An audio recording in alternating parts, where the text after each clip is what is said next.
ರಾಜಕಾರಣದಲ್ಲಿ ಭಾರಿ ಬೆಳವಣಿಗೆಯ ನಡುವೆ ಎಐಸಿಸಿ ತುರ್ತು ಸಭೆ. ಎಐಸಿಸಿ ಪ್ರಧಾನ ಕಾರ್ಯದರ್ಶಿಗಳು ಪ್ರದೇಶ ಕಾಂಗ್ರೆಸ್ ಸಮಿತಿ ಅಧ್ಯಕ್ಷರಿಗೆ ಬುಲಾವ್ ನೀಡಿದ್ದಾರೆ. ನಾಳೆ ಬೆಳಗ್ಗೆ 11:30ಕ್ಕೆ ಮಲ್ಲಿಕಾರ್ಜುನ ಖರ್ಗೆ ನೇತೃತ್ವದ ಸಭೆ ದೆಹಲಿಯ ಇಂದಿರಾ ಭವನದಲ್ಲಿ ಈ ಮಹತ್ವದ ಮೀಟಿಂಗ್ ನಡೆಯುತ್ತೆ. ಎಐಸಿಸಿ ಅಧ್ಯಕ್ಷರಿಂದ ಈ ತುರ್ತು ಸಭೆ ಕರೆದಿದ್ದಾರೆ. ಆ ಸಭೆಯಲ್ಲಿ ಮಹತ್ವದ ವಿಷಯಗಳ ಪ್ರಸ್ತಾಪವಾಗುವ ಸಾಧ್ಯತೆ ಇದೆ.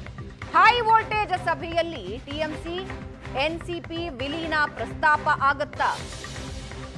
ಇಂಡಿ ಮೈತ್ರಿಕೂಟದಲ್ಲಿ ಚರ್ಚಿತ ವಿಷಯಗಳ ಅನುಷ್ಠಾನಕ್ಕೆ ಪ್ಲಾನ್ ಮಾಡ್ತಾರ? 12 ವರ್ಷದ ಮೋದಿ ಸರ್ಕಾರದ ವಿರುದ್ಧ ಹೋರಾಟಕ್ಕೆ ತಂತ್ರ ರೂಪಿಸಲಾಗುತ್ತಾ? ಏನೇನು ಚರ್ಚೆ ಆಗಬಹುದು ಈ ಸಭೆಯಲ್ಲಿ ಅನ್ನೋದು ಈಗ ಕುತೂಹಲ ಮೂಡಿಸ್ತಾ ಇದೆ. ನಾಳೆ ಎಮರ್ಜೆನ್ಸಿ ಮೀಟಿಂಗ್ ಕರೆದಿದ್ದಾರೆ 11:30ಕ್ಕೆ. ಆ ಎಮರ್ಜೆನ್ಸಿ ಮೀಟಿಂಗ್ ನಲ್ಲಿ ಏನೇನು ಚರ್ಚೆ ಆಗುತ್ತೆ ಅನ್ನೋದು ಸದ್ಯಕ್ಕಿರೋ ಕುತೂಹಲ. ಅದರಲ್ಲಿ ಒಂದಷ್ಟು ವಿಷಯಗಳ ಚರ್ಚೆ ಆಗಬಹುದು ಅಂತ ಅಂದಾಜು ಮಾಡಲಾಗ್ತಾ ಇದೆ. ಇಂಡಿ ಮೈತ್ರಿಕೂಟದಲ್ಲಿ ಚರ್ಚಿತ ವಿಷಯಗಳ ಅನುಷ್ಠಾನಕ್ಕೆ ಪ್ಲಾನ್ ಮಾಡ್ತಾರಾ? 12 ವರ್ಷದ ಮೋದಿ ಸರ್ಕಾರದ ವಿರುದ್ಧ ಹೋರಾಟ ತಂತ್ರ ರೂಪಿಸ್ತಾರಾ? ಯಾವ ವಿಷಯವಾಗಿ ಈ ತುರ್ತು ಸಭೆ ಕರೆದಿದ್ದಾರೆ? ಏನೆಲ್ಲ ವಿಷಯಗಳು ಚರ್ಚೆಯಾಗತ್ತೆ? ಪ್ಲಾನ್ ಆಫ್ ಆಕ್ಷನ್ ಏನಿರುತ್ತೆ ಅನ್ನೋದ್ರ ಬಗ್ಗೆ ಈಗ ಕುತೂಹಲ ಮೂಡಿಸ್ತಾ ಇದೆ. ತುರ್ತಾಗಿ ಕರೆದಿದ್ದಾರೆ. ಈ ತುರ್ತು ಸಭೆಯ ಉದ್ದೇಶ ಏನು? ಮೀಟಿಂಗ್ ನಲ್ಲಿ ಯಾವೆಲ್ಲ ವಿಷಯಗಳು ಚರ್ಚೆಯಾಗುತ್ತವೆ? ಎಐಸಿಸಿ ಅಧ್ಯಕ್ಷರು ಈ ತುರ್ತು ಸಭೆನ ಕರೆದಿದ್ದಾರೆ. ಇಂದಿರಾ ಭವನದಲ್ಲಿ ಈ ಮೀಟಿಂಗ್ ನಡೆಯುತ್ತೆ. ನಾಳೆ ಬೆಳಗ್ಗೆ 11:30ಕ್ಕೆ ಸಭೆ ನಡೆಯುತ್ತೆ. ಆ ಸಭೆಯಲ್ಲಿ ಎಐಸಿಸಿ ಪ್ರಧಾನ ಕಾರ್ಯದರ್ಶಿಗಳು, ಪ್ರದೇಶ ಕಾಂಗ್ರೆಸ್ ಸಮಿತಿ ಅಧ್ಯಕ್ಷರು ಇವರೆಲ್ಲರೂ ಬರಬೇಕು ಅಂತ ಬುಲಾವ್ ನೀಡಿದ್ದಾರೆ. ಮಲ್ಲಿಕಾರ್ಜುನ ಖರ್ಗೆ ನೇತೃತ್ವದಲ್ಲಿ ಈ ಮೀಟಿಂಗ್ ನಡೆಯುತ್ತೆ. ಇಂದಿರಾ ಭವನದಲ್ಲಿ ಈ ಮೀಟಿಂಗ್ ನಡೀತಾ ಇದೆ. ಅಂದ್ರೆ ನಾಳೆ ಬೆಳಗ್ಗೆ 11:30ಕ್ಕೆ ನಡೆಯುತ್ತೆ. ಯಾವ ವಿಷಯಗಳ ಬಗ್ಗೆ ಚರ್ಚೆ ಆಗುತ್ತೆ ಅನ್ನೋದು ಸದ್ಯಕ್ಕಿರೋ ಕುತೂಹಲ.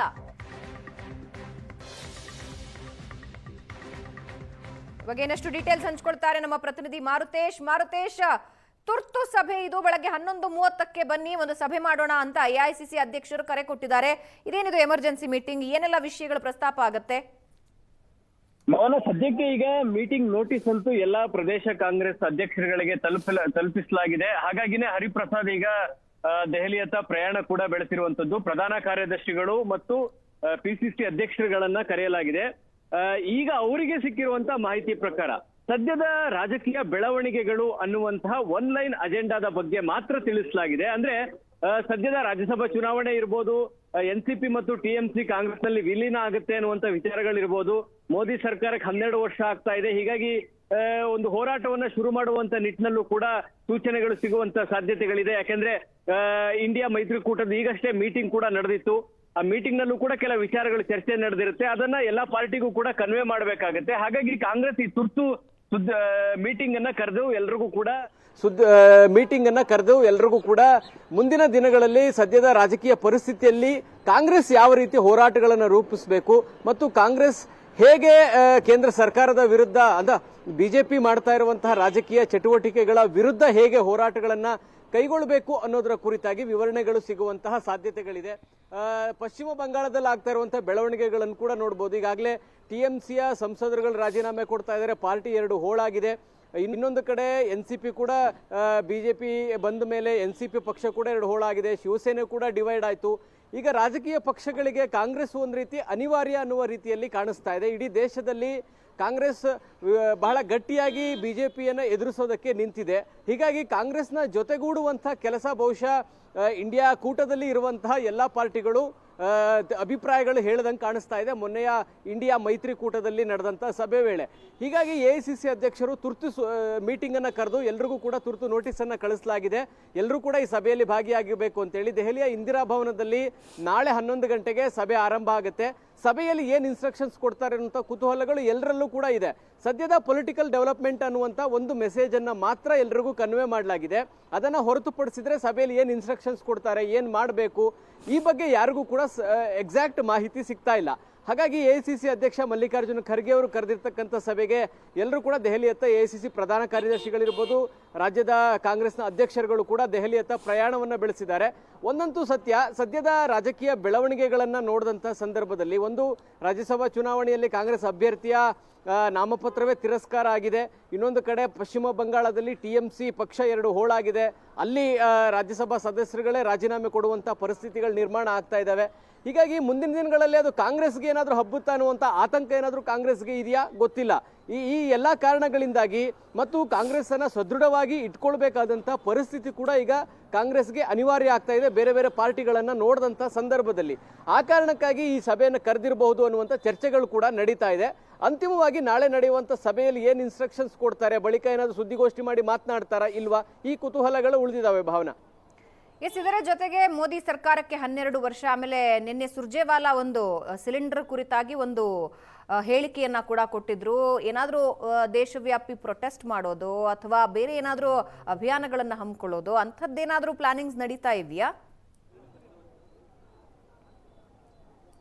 ಅಲ್ಲ ಭಾವನೆ, ಇದೇ ಇರುತ್ತೆ ಈಗ. ಯಾಕೆಂದ್ರೆ ಈಗ ಕೇಂದ್ರ ಸರ್ಕಾರದ ವಿರುದ್ಧ ಹೋರಾಟವನ್ನು ರೂಪಿಸಲೇಬೇಕು ಮತ್ತು ಆ ಹೋರಾಟ 2029ರ ಚುನಾವಣೆಯ ತನಕ ಜೀವಂತವಾಗಿ ಇಡಬೇಕಾದಂಥದ್ದು ಕೂಡ ಕಾಂಗ್ರೆಸ್ನ ಜವಾಬ್ದಾರಿ. ಮತ್ತು ಈಗ ಬಿಜೆಪಿಗೆ ಒಂದು ಸೆಡ್ಡು ಹೊಡೆಯಬಹುದಾದಂಥದ್ದು ಮತ್ತು ಕೌಂಟರ್ ಮಾಡುವಂಥದ್ದು ಅಥವಾ ಬಿಜೆಪಿಯನ್ನು ದಿಟ್ಟವಾಗಿ ಎದುರಿಸಿ ನಿಲ್ಲುವಂಥ ಪಕ್ಷ ಕಾಂಗ್ರೆಸ್ಸೇ ಇಡೀ ದೇಶದಲ್ಲಿ ಕಾಣಿಸ್ತಾ ಇರೋದು. ಹಾಗಾಗಿ ವಿಪಕ್ಷಗಳು ಅಂದರೆ ಮೈತ್ರಿಕೂಟದಲ್ಲಿರುವಂಥ ಪಕ್ಷಗಳಿಗೂ ಕೂಡ ಕಾಂಗ್ರೆಸ್ ತೆಗೆದುಕೊಳ್ಳುವಂಥ ನಿಲುವುಗಳನ್ನು ಒಪ್ಕೊಳ್ಳೇಬೇಕಾದಂಥ ಪರಿಸ್ಥಿತಿ ಕಾಣಿಸ್ತಾ ಇದೆ. ಯಾಕಂದರೆ ತಮಿಳುನಾಡಲ್ಲೂ ಕೂಡ DMK ಸೋತಿದೆ, ಇನ್ನೊಂದು ಕಡೆ ವೆಸ್ಟ್ ಬೆಂಗಾಲ್ನಲ್ಲಿ TMC ಕೂಡ ಸೋತಿದ್ದಾರೆ, ಉತ್ತರ ಪ್ರದೇಶದಲ್ಲಿ SP BSPಗಳು ಕೂಡ ಧೂಳಿಪಟಾಗಿ ಹೋಗಿತ್ತು. ಹೀಗಾಗಿ ಕಾಂಗ್ರೆಸ್ ಅನ್ನುವಂಥದ್ದು ಈಗ ಒಂದು ರೀತಿ ಬೇರೆ ಅಂದರೆ ಅವರ ಮೈತ್ರಿಕೂಟದಲ್ಲಿರುವಂಥ ಪಕ್ಷಗಳಿಗೂ ಕೂಡ ಕಾಂಗ್ರೆಸ್ ಪಕ್ಷ ತೆಗೆದುಕೊಳ್ಳುವಂಥ ನಿಲುವನ್ನು ಪೂರ್ಣ ಪ್ರಮಾಣದಲ್ಲಿ ಬೆಂಬಲಿಸಬೇಕು ಅನ್ನುವಂಥ ಪರಿಸ್ಥಿತಿ ಈಗ ದೇಶದಲ್ಲಿ ನಿರ್ಮಾಣ ಆಗಿದೆ.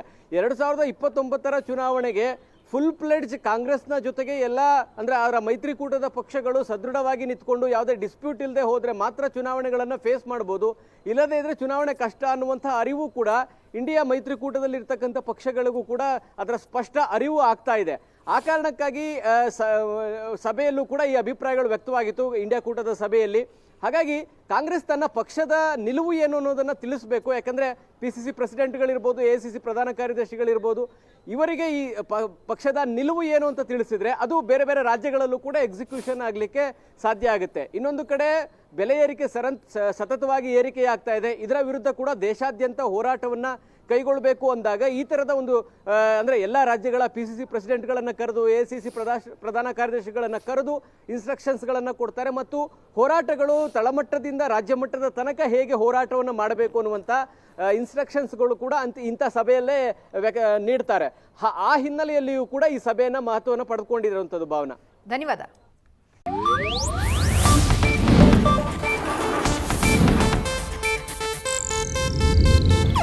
ಇದು ಏಷ್ಯಾನೆಟ್ ನ್ಯೂಸ್ ನೆಟ್ವರ್ಕ್ ಪ್ರಸ್ತುತಿ.